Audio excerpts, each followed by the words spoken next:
So please share this video if you are an African American that lives in a poor community that's being revitalized. The information I'm going to share this evening is going to talk about the new proposed changes that will change the narrative, if accepted, as to gentrification in Black communities. The proposed changes that I'm going to talk about tonight is related to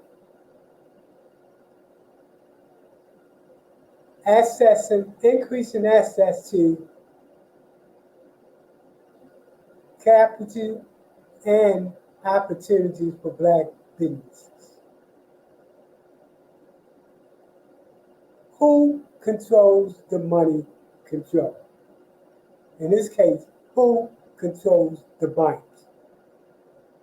The entity that oversees all banks in the United States, the name of the entity or the act that created this entity is known as the Community Reinvestment Act, or the CRA.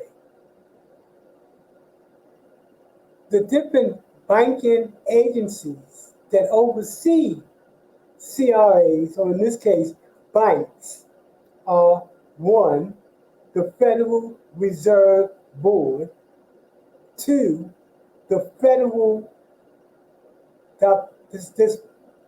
Deposit Insurance Corporation, and the Office of the Controller of the Currencies. Let's talk about some of the changes that will come into play. And I'm just going to select some of the changes.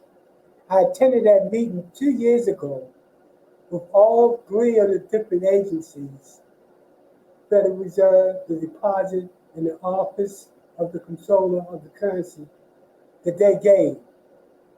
And these are the recommendations that came out of that I want to share with you, because I think it's going to change the narrative when it comes to Black businesses. Again, please share this video. One of the sections that I'm going to highlight today is known as the revitalization, stabilization, and place-based activity changes. For one, it now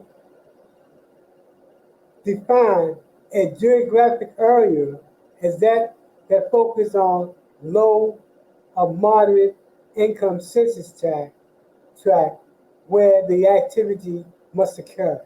In other words, they say that in order to benefit from the CRA dollars, it must be in a geographic area in which there's low and moderate income individuals in that census tract where the activities are taking place. This is going to have national implications. The second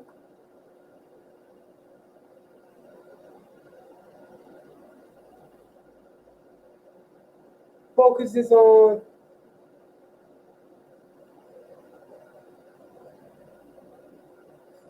making sure that the activities benefit local residents, including low and or moderate income residents of the target geographic area that's been targeted.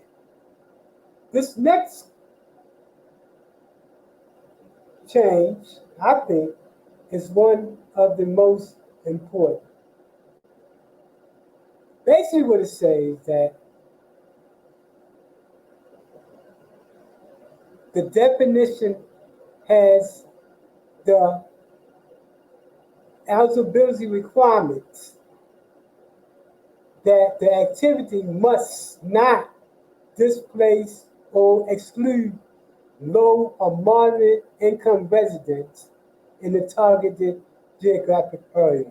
This has ramification that you cannot displace quotes under this particular proposed changes.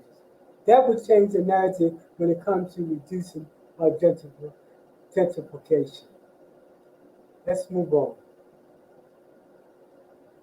Another key change, again, please share this video, that's going to change the narrative when it comes to accessing capital for African Americans, is the way they look at racial and ethnic data reporting.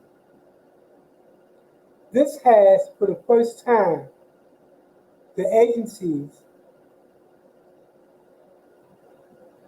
also called on large banks to disclose the racial and ethnic background of the borrowers, those people that's borrowing money.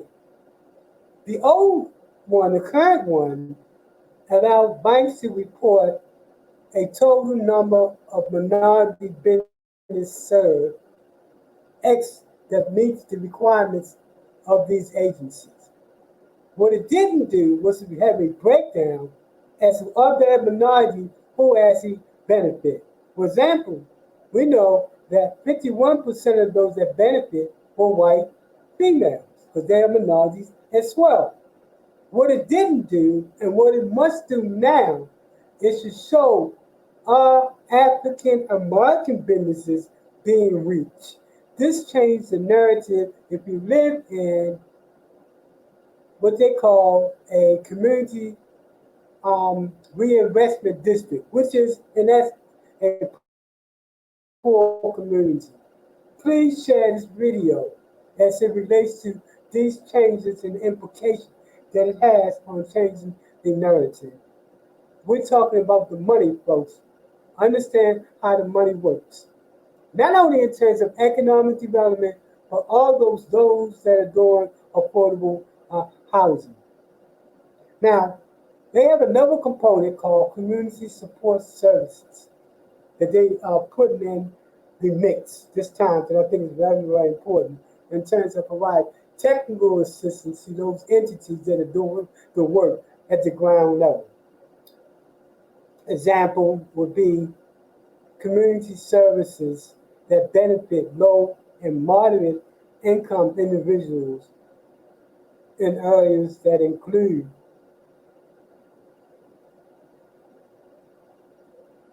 providing technical assistance, and this is what the banks must do, on financial matters to nonprofits, government agencies,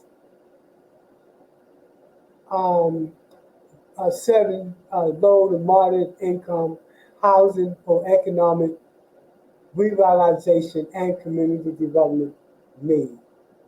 The second part of that is that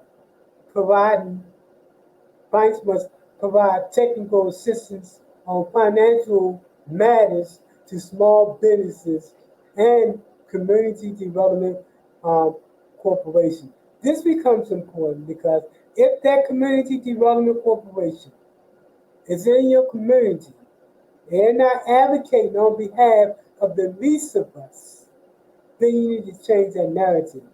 But if you are then this is going to benefit the community and change the narrative. As always, I like sharing information. My name is Michael Randolph, and I'm with the Center for Nonprofit and Community Development, and we provide assistance to communities and nonprofits national on a new school and next generation approach to community revitalization. The last couple of sessions that we've had, we talk about technology and low income, how to change the narrative using technology, as well as wealth building. So I hope this video helps. And watch out for us, share and like. Watch out for us as we begin to talk about those topics that affects the least of us, those that live in poor community, especially African American communities? And how do we empower those residents from the bottom up to change the narrative? The CRA is one component of that change that needs to take place.